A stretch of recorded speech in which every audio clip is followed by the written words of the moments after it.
Donc, je m'appelle Julie Ozanne, je suis artiste plasticienne, je suis basée à Paris et j'ai fait des études du coup en design à l'ENSAMA Olivier de Serres. Je suis ornaise de naissance, je suis née à l'Aigle. Je suis très heureuse du coup de participer à cette exposition au musée de Flers dans le département de naissance.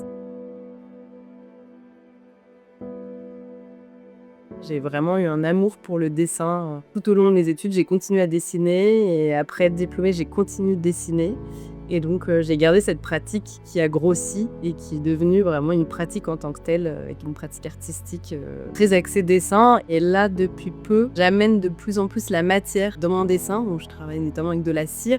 Et donc, je retrouve un peu ce rapport à la matière que j'aimais beaucoup lors de mes études en design. La cire, le plâtre, le dessin et d'amener du volume progressivement. Oui, j'aime beaucoup ce rapport qu'a le papier à la peau. Du coup, j'utilise donc du cac, effectivement, du papier asiatique que vous retrouvez beaucoup dans l'exposition. Et depuis peu, je trempe ce fameux papier dans la cire, où là, ça a vraiment un rapport avec la peau qui est pour moi très flagrant. Enfin, en plus, là, j'ai joué sur la translucidité à travers les fenêtres du musée. Ça fait le lien avec mon thème sur le corps, les émotions.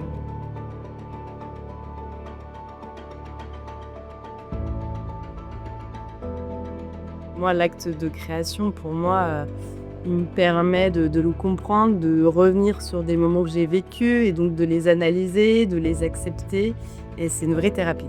Et du coup, c'est aussi ça que je voulais transmettre aux habitants de Flers en faisant cette installation participative. C'était ce bien que peut nous procurer l'art et comment on peut réfléchir sur soi à travers l'art. C'est un moment de méditation, de pause, un temps qu'on s'offre à soi. Et c'est pour ça que voilà, j'ai proposé aux habitants, via des associations, de créer avec moi sur le thème de l'amour. Comme dans mon travail, moi, je fais des références aux œuvres de l'histoire de l'art. Je trouvais que ça marchait au final très très bien d'avoir mes œuvres plus contemporaines à côté d'œuvres très classiques parce qu'on retrouve des postures, des attitudes que je suis venue emprunter en venant explorer les collections du musée et du VDAC, desquelles je suis venue tirer des postures, des attitudes qui me parlaient pour créer 4 nouvelles œuvres qui représentent une sorte de chorégraphie amoureuse.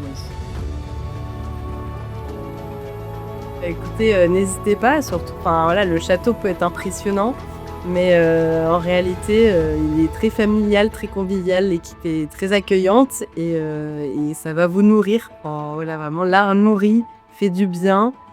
On peut ne pas être touché par des pièces, touché par d'autres, et justement, c'est ça qui est beau, c'est la pluralité des disciplines et des émotions que ça peut nous procurer. En plus, le musée est gratuit. Vous avez un super jardin dans lequel il y a des belles œuvres monumentales qui ont été installées par Lilian Bourgeat. Donc je pense que c'est un bon moment à s'offrir que de se faire une pause au musée. Puis vous pouvez aussi venir y dessiner comme moi. C'est une petite sphère intime dans la ville que je trouve très agréable.